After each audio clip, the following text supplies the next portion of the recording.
Engineering 305, Chapter 6 from Riley, Section 9, Stress Concentrations in Circular Shafts Under Torsional Loading. I think that's the longest title ever, but let's get into it. The course learning objectives, none for this. This is an extension to the other objectives. There is nothing unique about what we're doing here. It's very similar to what we did. It would be the same learning objective about learning about stress concentration factors that we had for axial loading, but there is nothing new and unique in this section beyond what we've already done and have as a learning objective. The equations from the study guide, none. We've got these figures, and the figures are important. There are, you can see the plots, and we're going to wind up using those equations to get the stress concentration factors for the two situations shown. So we have the situation where either there is a stepped shaft that is in torsion, and you're seeing this called out very clearly. Remember, on the last, when we did the axial loading, I said, I'm not sure whether that's an axisymmetric or whether it's a bar. Here it's very clearly labeled a shaft in torsion, and one is just a stepped shaft, and then the other has a circular groove, maybe something you might put a snap ring on or a O-ring to stop leaks and seals. But we have these, and similar to what we did in the axial chapter, we are going to take our equation and we are going to add this factor K into the situation. So that looks like this. The shear is now equal to, it was equal to TC over J, and now I have this K in front of it. And that raises the question, KT versus KG. And I'm going to put a KT there. Now, this came up in the last couple days as I've been talking to students, and I think because you were doing the homework on the axial stress concentration factors, you're wondering, what is KT versus KG? Why does it show up on the plots in Chapter 5, how to convert from KT to KG? Well, first let's understand the difference. KT is equal to the net section area.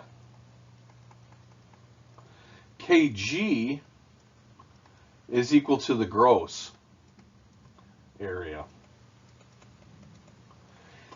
This KT, in smaller words, not that net and gross are, this is the small value of area. This is the large. And so what that really means is, if you have a situation like on a test where we had a bar that we pulled on both directions and you have a little hole in it, you could find a table where we would say, hey, let's just not, the easy way to do that, well, not the easy way, they're both relatively simple. The area is equal to the width times the depth. That would be the gross area.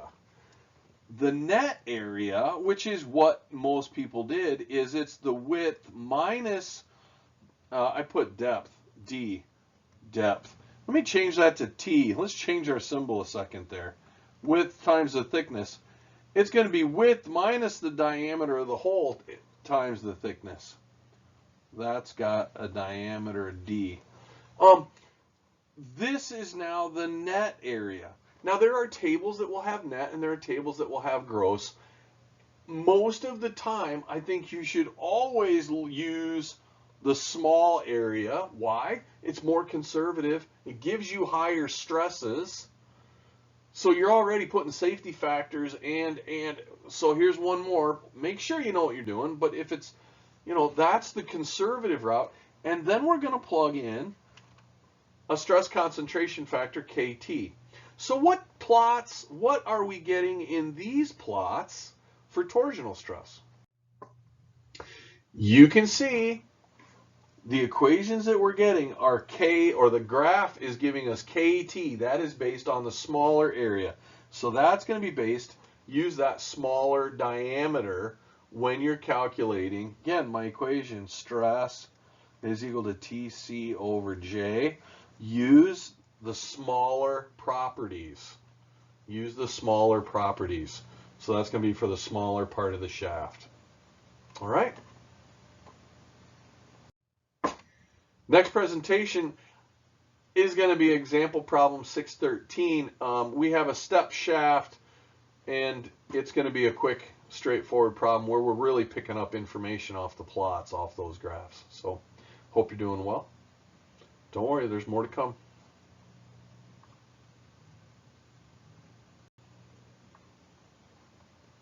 I hit stop.